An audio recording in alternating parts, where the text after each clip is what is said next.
Gamers! Today on Dice and Dragons, Jason here, and I'm coming at you with a lore review.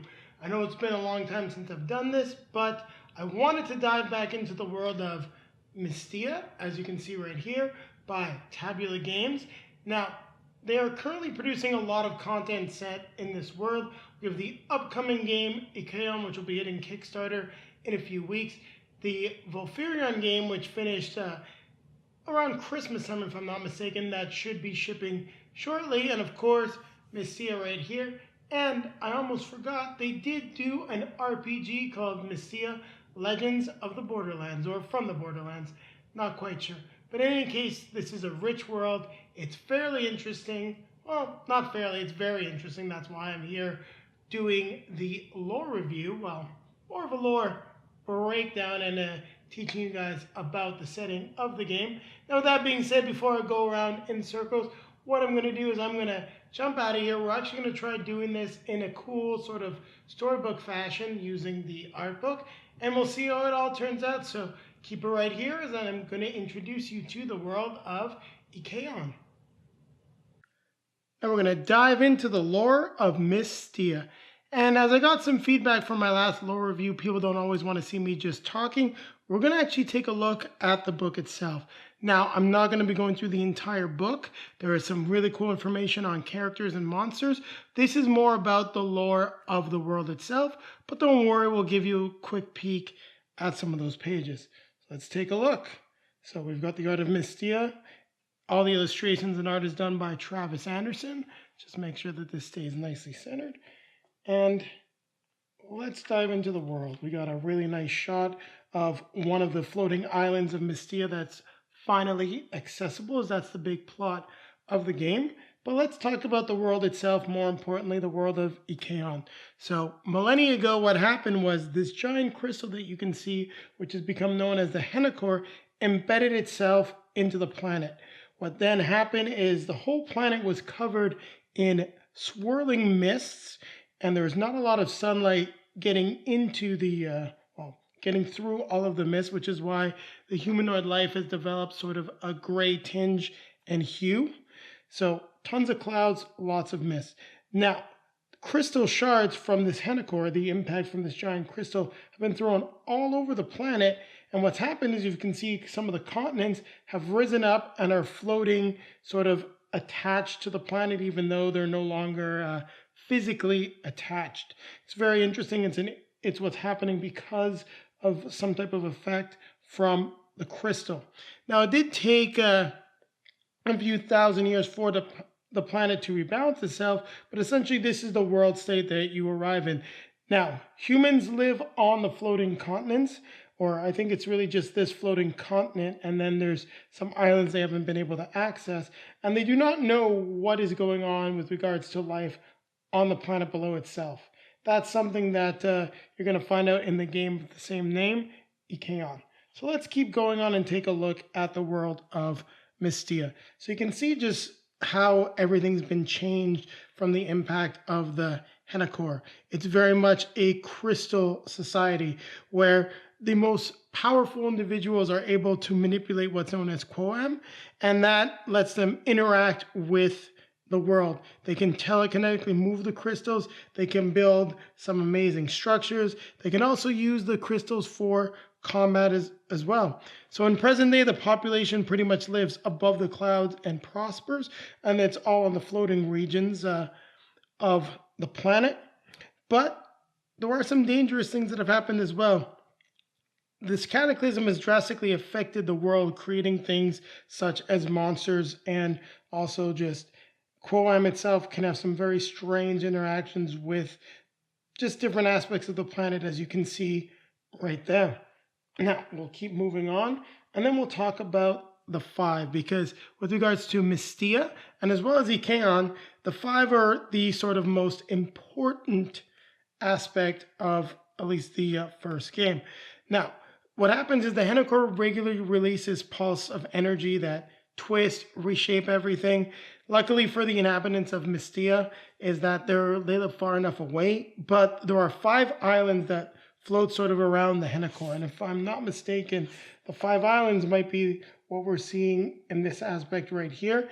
In the game of Ikeon, you're going to be playing in the area where the 5 have actually risen out of the ground, or they could potentially be up here as well. That's one thing the game isn't really clear on, what region of the planet it takes place in.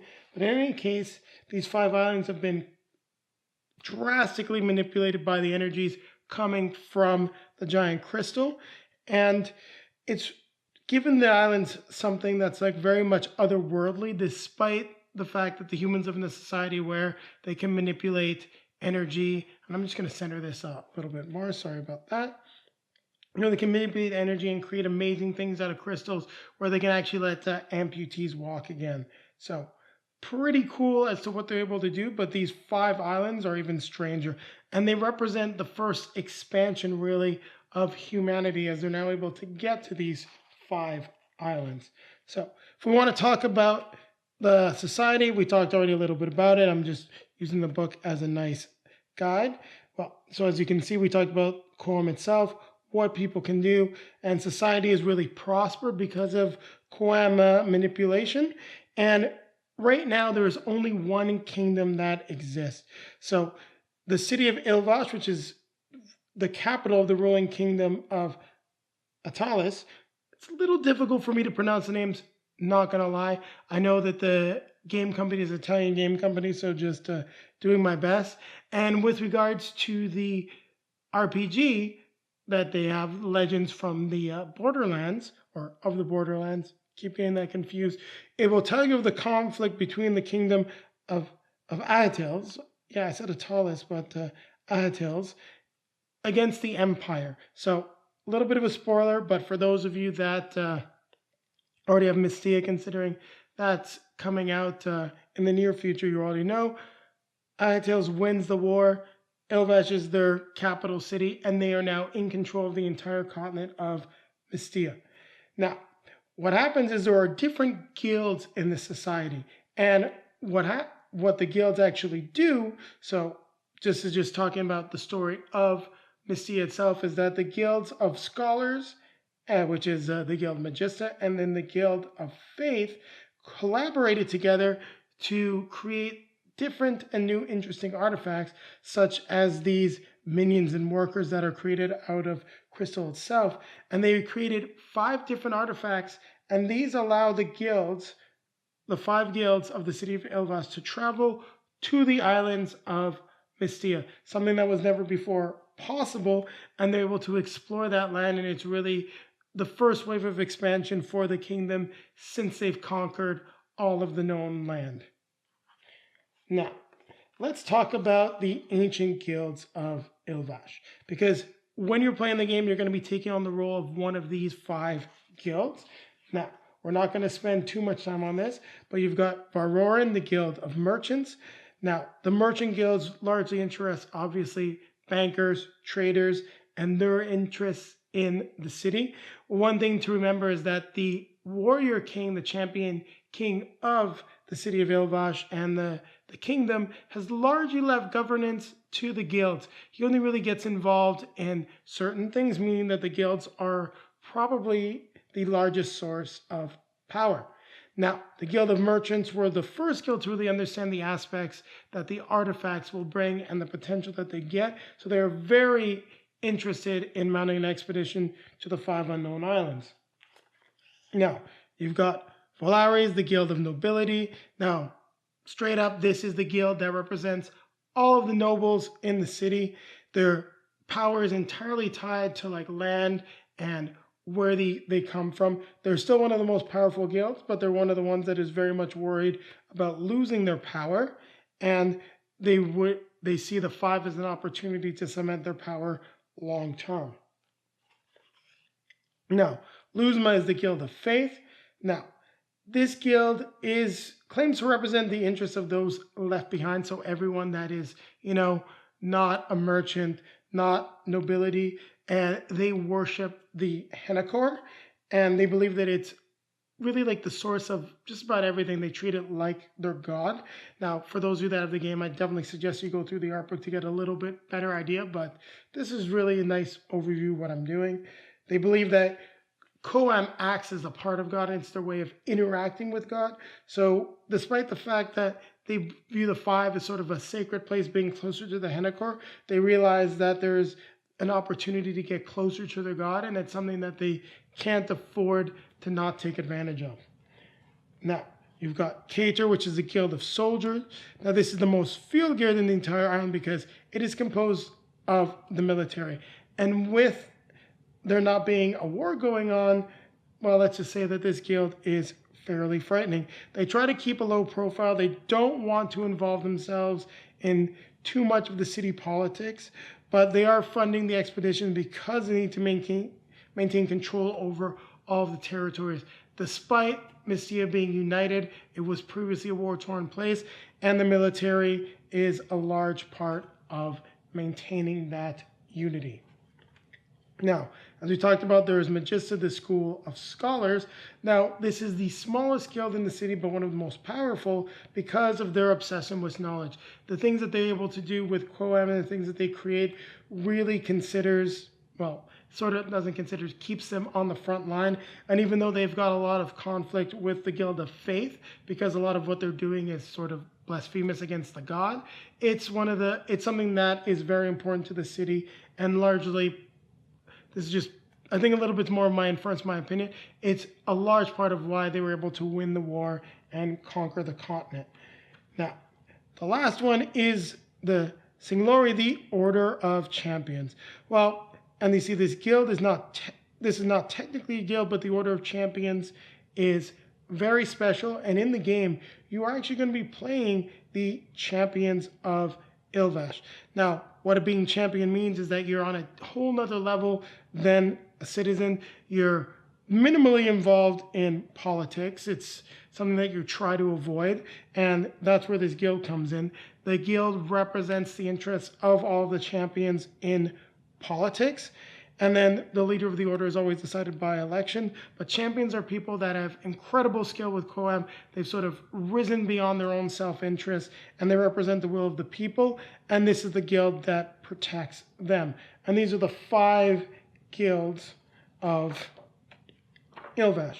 Now, let's talk about the champions of Ilvash. We talked about them a little bit before, but I think I'm going to read straight from the book just to give you guys a better idea as to what it are. So, Champion of Ilvash is a title bestowed to heroes from different backgrounds with different traits and abilities. Nevertheless, every one of them has shown an extreme high capability in interacting with Koam and is able to do things a common person would never be able to do. Don't forget, all people are able to interact and use Koam in this world. Champions are just the best and can do things that are almost considered like magic. Now, usually champions are such masters in manipulating Koam that over time they build a unique style, specializing in using it in a way that nobody else is capable of replicating. And that's what you're going to get with the heroes in Mysthea. So we'll flip through this quickly. We've got Telron, who is one of the best and strongest manipulators. And what I really like about what they've done is each person has a reason here for going to the island. Celeste's background is absolutely fascinating. A former royal, now champion, wants to be one with the people. Lehir, one of the people that was key in destroying one of the last kingdoms that stood against Talis. Sonya's pretty cool. And we're just really flipping through this all quickly just to show you the great art and the world building. Now, this is absolutely fascinating, is CR2T1, these strange ancient machines that seem to come from the civilization that existed before the Henakor impacted. And they're very ancient. They have their own rules. And this character is actually a champion of Ilvash. So automata do exist. They're very rare and they're ancient. And people don't necessarily really understand them. They've sort of lost the science behind them because the society is completely crystal based. And as you can see, this is a mechanical entity. Now, the world is also filled with monsters. And it's very interesting because a lot of these monsters were created by the interactions with the crystals. It is the Henakor that caused a lot of these things to exist. And some of them are very interesting. I love like the style. The miniatures are absolutely fantastic. For those of you that haven't seen our review and how to play, but they're all very interesting. They do their own thing. Some are dangerous, some are not. And there are actually good monsters that like cities because the way that quorum is controlled, it doesn't drive them wild. So that's what one of the dangers is for these monsters, is that quorum and interacting with crystals completely change them. So as you notice, like this one, Obsidusa the Devourer is infused with crystals. And the story of this guy is that it was actually a champion of Ilvash that created them. So really cool stuff, but not all that much to do with the overall world building. Just want to give you an idea of what you're getting into and the beautiful art in this world. And there you have it. That is the world that you're getting into with Mysthea. Now, I may do an update for this video when Ikeon comes out and when we get Volfira and if it dives a little bit more into it. But what we essentially know is we have the crystal that impacted the world. We've got this new version of humanity where everything has been changed, that uses crystals to survive and uses crystals also like magic. And Mysthea is the first tale of expansion. Ikeon is the tale of what's going on underneath the land. The Legends of the Borderlands is the tale of Atalis becoming the, or Ahatalis, I keep getting that wrong, becoming the sole kingdom. And then Volfirion is a story of fighting monsters, if I'm not mistaken, specifically the dragon beast Volfirion himself. Now, with that being said, we're just going to come back with a quick outro and let you guys where you can find out about some more of our content. Thank you for watching, everyone, and I hope you enjoy learning more about the world of Mysthea by Tabula Games. And I know that this was a Kickstarter exclusive. I have been hearing some stories of it showing up in retail, at least in Europe, and I recommend that you pick up the game if you enjoy worker placement games. Now, we may be back, as I said during the video, covering Volfirion and Ikeon if they expand sort of the lore for the overall world of Ikeon and this universe being created by Tabula Games. Now, down below, you're going to be seeing videos popping up shortly. Also, in the video descriptions, you can find links to our social media feeds, Facebook, Twitter, Instagram. I'm on there probably a lot more often than I should be, posting pictures of maybe sneak peeks of upcoming content and some of the games that Julie and I are playing. Now, with that being said, once again, thanks for watching. Don't forget to like, comment, subscribe, click the notification bell to find out when we're going to be doing more content, and keep playing games.